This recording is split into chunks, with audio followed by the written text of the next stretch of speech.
So hi everyone, welcome back to the CPQ continuation series. So today we would be starting with the practical implementation of our Salesforce CPQ. This would be beneficial to both who are new to the Salesforce ecosystem and for ones who are preparing for your CPQ certifications. So it would be a mixed blend of both the things. I would tell you that what are the things and how to get started with this. Right, so this I am having up my Salesforce CPQ developer edition. So how you can see this is you can go over to the Chrome or any browser. You can type in CPQ developer edition, go to the first link provided by Trailhead, and if you have already done this you can skip this part. And what you have to do is you first, I just recommend to start working with the CPQ trailheads because they are very much helpful. So while you are understanding with the video series, also try to go and implement these important steps. So if you see, this is sign up for a free Salesforce developer edition. So from here you just need to type in your details, and you would receive a email on your registered email. Sometime what happens is the sign up button is doesn't work. So and solution to this would be go into the incognito and hit this URL, then it does perfectly work. But yeah, currently it's working fine, but sometimes it poses a problem, so just wanted to highlight that. Okay, now just let's get back to our Salesforce screen. So in our app launcher menu would see this Salesforce CPQ icon once this org is enabled. uh, Now in this there is a pre-configured set of tabs that you would be getting with the Salesforce CPQ out of the box functionality. So what does this particular thing does in general is, let's first see about the installed packages, that what is there. So in this we are having our Salesforce CPQ package installed, which uninstall, configure and manage licenses. So from here you can see and allow the licenses for your users. Currently we are using one license. So based upon this it uh, allows the users to work with CPQ, and without a license assignment this won't work. So if you go into your profile, let's suppose I am having this user and I'm going to the user detail page, and if you see where you would see, first of all you can see the permission set licenses that we are having, that is the Salesforce CPQ user and the CPQ AA user license, right? So these both are assigned to me. But okay, let's just start first with the basics, what is there and how to set up things and see from a beginner perspective. Okay, don't worry guys, we will be understanding all these details uh, in a separate video. So let's go back first. And in here what you would start is from your opportunity uh, object. So from here there would be a pre-configured set of opportunities that would be there, that is Burlington Textile, it's enclosed one, camera for marketing team. So what happens here is basically if you see from a business perspective, when you are in around stage 2 or 3, basically a quote gets created. Before that the negotiations that or the discussions that are happening with the customer, they are generally over emails. And when the sales representative is quite sure that okay, this particular person uh, wants to have some products, and there could be a scenario that okay, currently an opportunity is created. Let's suppose they want a camera, but currently they are not sure of uh, what type of camera do they need, or related to their requirements, right? Because the journal process in some organizations or like some small businesses, what they do is just directly just create an opportunity without like a lead, then lead conversion, right? So in some organizations you would see that process, in some it would be a little bit of the thing, right? So how to create a quote would be, let's go to the new quote. In this there would be a subsequent number of fields, but this is the standard quote page layout that we would see, or you guys would see when you start working with uh, the CPQ. So what needs to be done is, either you can start with the start date, okay, that what would be the starting date of your quote, Okay, and what could be the end date, okay, till what it is there, or you can add the subscription term. Just forget the subscription term for now. Let's say I have added my start date as 17th till 24th, right? And if I am saving this, so a quote record would be created for this. So basically in my previous videos, as I have already told you that what is a quote. A quote is just uh, another way of dealing with your customer, presenting them with a particular quotation of things that what they want and at what price that we have agreed upon. Right, now in this quote, one thing to remember is the price book. Okay, so if you haven't seen that video before, I have already mentioned about the relationship between the product price book and price book entry, and that applies to our quote, right? So if you are seeing this price book, so from where this price book came, so if you come over to this opportunity and do a show all data, see we have this price book id, right? What I will do is I'll copy this id and wait, I'll just do a data export and id from price book where our id is this. So there is a pre-configured price book for us that would be by the name standard price book.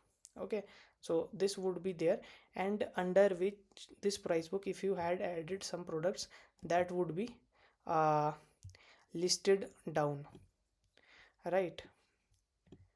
Wait a minute. So this is our standard price book, and related to this is our price book entries. Basically price book entry is a junction object between your product and your price book. So do refer to our that video before. Also in this one we define that, okay, what would be the list price for that particular product. So we have, let's suppose, this 10 tablet.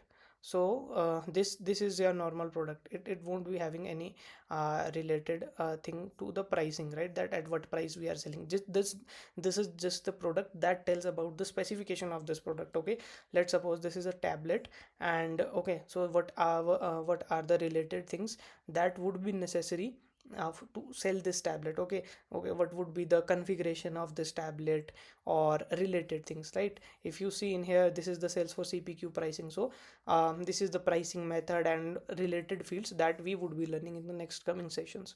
Okay, this is again from the CPQ, from the discounting perspective, and related things like CPQ workflow, explode from opportunity, asset conversion. Okay, and these are very important things when it comes to your Salesforce CPQ interview also, while you are giving the Salesforce exam also. Okay, but what I would suggest you would be that always think about from the business perspective that how it is happening. It's not just about the exam when we are giving it. It should be more of that, what is our higher perspective, what we want to achieve from this, right? The technical architect or certifications type of things that should be taken into consideration. Okay, and related to this product, there would be certain things like features, options, option constraints. So these are all provided by CPQ. Okay, so we would be understanding about them in the later coming videos. Let me stick to my opportunity. So what we had created is, I had created a quote. It had a previously a quote as well, but we would be working with our new quote. One thing to note here is, in our previous quote, we don't see this is the net amount 0 and status is draft, and currently if we see for this also, the quote is not primary, right? And what does that mean basically? So in this quote we have a feature called edit lines, basically a way to edit the or add the products in this, that okay, what are the products that user uh, wants in their particular uh, thing or a bucket. Okay, you can understand this as a type of a wrapper wherein you can have the products. See the start and end date, if you can see, it is the quote information, right? The start date and the end date that we have added when we created the quote is coming as this. If we had added the subscription term, so it would have came this way. Okay, now there is a button to add products, add groups, delete lines, quick save, calculate, cancel and save, and there is a button for all add favorites also.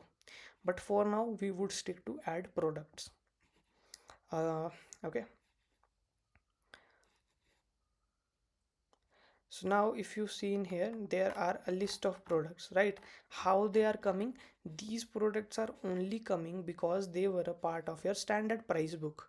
We have added an entry for all those products in our standard price books, like 10 tablet or 10 kilowatt battery, right? If we hadn't added them, right? Let's suppose this is coming, right? 10 kilowatt hour battery, this is our product, right? If we hadn't added this, or if this product was not a part of our price book entry, this could not have been shown into this uh, page, right? So that is the thing. Let's suppose I'm adding this, and the list price, that is 5,000, that is also defined from your price book entry. I'm selecting this and I'm saving this. So this is total of 5,000 rupees. And okay, so if you see, we would be having one quote line with 5,000. If you see, the list price is 5,000, regular price, customer, and net, so the net total comes out to be 5,000. We would be talking about these as we would be advancing up in the further videos. Right now, if you see, for now, the opportunity, this quote is not a primary quote. So the products that in this opportunity would be having would not be flown over to this from this code to opportunity. The product would not flow. Once I make this as a primary, what would happen here is this would start coming in the opportunity as a opportunity product. So currently, if you see, this is recalculating, it would take some time. Once this is done, this product would be shown as an opportunity product. Okay, so this recalculation has been completed, and if you see, our quote is primary, code 55, and the 10 kilowatt hour battery is our opportunity product. If I open this, it would tell me that okay, what would be the product code, what is the price, and what is the related. There is no related list for us in here, so that is what we can see from here. And now if I do some another quote as primary and mark that as primary, so that quotes product would be shown in here. So this is done by the Salesforce out of the box functionality. Okay, from a developer perspective also, we can see that how these things are happening when we are dealing with this as primary. So in future, what might have how the Salesforce CPQ, since this is a managed package, so we don't know the code, right? But yeah, as a developer, we can think like, okay, there might be having some trigger from there. It could have been calling a future method or directly a synchronous call. So that all depends that how this particular structure has been made, and similarly how it is getting reflected over to our opportunity. So that was all in all our for our code, where we understood about the price book, how it is coming, and how we can add our products to our price book. Okay, and I think that is more of enough for you guys to for today. There are certain related functionality that ordered or contracted, right, that we would be understanding in the later coming videos. But for today, what I want you is, if you are guys starting with me as a fresh developer, so start with this as a developer edition, create a account, sign up, and get this org. First of all, learn what is the basics of this. You can refer to my previous videos as well, or from any other creator whom you are more suitable to. Okay, and try to first have a relationship between objects. Okay, that what is opportunity, what is code, what is the relation between product price book and price book entry, and what is the relation between opportunity and opportunity product. So guys, this is again a junction object I had mentioned in my previous videos, so I recommend watching those. For today, that is much for you to understand, but I have a homework for the developers who are just preparing. So it would be like, there are certain types of CPQ permissions. What are those permissions I am referring to is, if you go over to your account, you have a license, right? But there are permissions and assignments as well. And if I search in here, if I write CPQ, I would see CPQ admin, admin user, customer user, right? So these are certain available permission sets for you also. I want to understand, for those who are still with me in and up till this video, that what are these permission sets. A hint for you guys would be that this is like Salesforce CPQ permission set. It tells about why and why these permission sets were created.